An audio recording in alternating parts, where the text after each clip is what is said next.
Good morning, folks. I was listening to my book on tape this morning, and Earl Nightingale, The Secret of Success, and he had this great tip that I wanted to share that I think really flies in the face of what a lot of what we see out there in the world right now. And that's actually a tip on public speaking about really showing care and interest in your audience before you even start your speech. And it got me thinking a lot of speakers go out there and they really show contempt or they speak down to their audience. I think it's so important to actually make an effort in the beginning to break the ice and show folks that you care about them.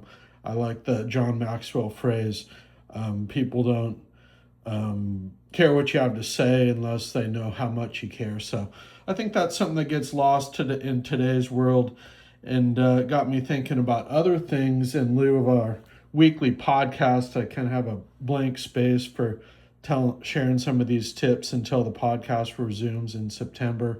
And that's just a few summer tips here for if you're bored or looking to turn over a new leaf. I just had a few thoughts. I think really developing a new skill can be done, good start over just a summer or 2 or 3 months. And, public speaking is a great way to get started.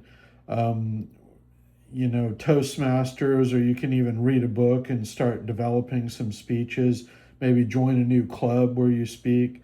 You're welcome to come by a business networking group called BNI. That's also a great place to develop your speaking. Also, developing yourself as a writer. Writing is really a timeless skill for writing blogs and maybe writing a book that you've always thought about. And really, what you have to do there is just get started in that direction. Another great skill that I really love and recommend is podcasting. So, what skill could you develop? I think also, if you're looking for inspiration, picking up some old books. I really feel like if you only focus on what's new out in the world right now, you're really forgetting about 99.9% of what's good out there in literature. So I just had a couple authors you might check out here. The first is Emerson, who really is a timeless author. He's probably the most famous and most important essayist and writer in U.S. history. So, just some incredible stuff. He has this great quote that I also listened to on the broadcast. If you have something to say, you will be given the power to say it. And that's a direct quote from him. I think it goes to saying developing some of these skills on how to tell better stories. Also, really like Thoreau, who was actually a mentee of Emerson and really did a lot of work on justice and poems. And, they were part of this really group in the early 1800s that did a lot of important work and inspired really the whole country. I also like Earl Nightingale, who I've mentioned before. He has a series of radio broadcasts. He really created the whole self help industry. This book, in particular, I'd suggest just listening to him on Audible. Any of his programs on Audible are great. This book, in particular, is incredible.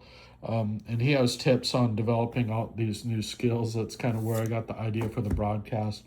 Um, Here's a good book on speech writing, which I don't think you can really learn. You have to really learn it by doing. But another contemporary author, and sorry I'm jumping around here, I'm going to keep this short, is Robert Greene, who wrote some incredible books that really tie in historical stories to modern day principles and maxims and really timeless laws about how the world works. Here's one on mastery, incredible book. And then this is a really famous book on power. Pardon me. So check out that book. They are short chapters that tie in, really historical examples from history. And I'll just leave it. I did have one other tip, and that's developing a new area of expertise. So if you want to look at a skill, develop a skill, but an area of expertise, maybe get into reading U.S. history, learn about the U.S. Civil War period. It really makes you more of an interesting person, gives you a lot to talk about when people ask what you've been up to. I've been reading about U.S. history, also literature, maybe pick a certain era or a time period. 1800s literature in the U.S. was incredible, or maybe early 1900s, or maybe it's English literature, or maybe French, maybe the Russian writers, Tolstoy. So just or maybe you're going to go, I'm going to read all of John Steinbeck's books, or Ernest Hemingway. So, there's just developing a little area of expertise. I also like leadership, studying that, John C. Maxwell. And then what biographies can you pick up? Those can be really life changing. Is there somebody who's been of interest to you recently, or that you've heard about, that you want to, maybe I should learn more about that person? Those can really be life changing, even just one biography that you're picking up. And just check out Amazon or eBay, or maybe even drop by your local bookstore or library. So with that, I'm going to leave it there. Sorry it was a little long winded. David Kirsten signing off for this holiday edition of Quantum Leap Informally. Thanks for listening.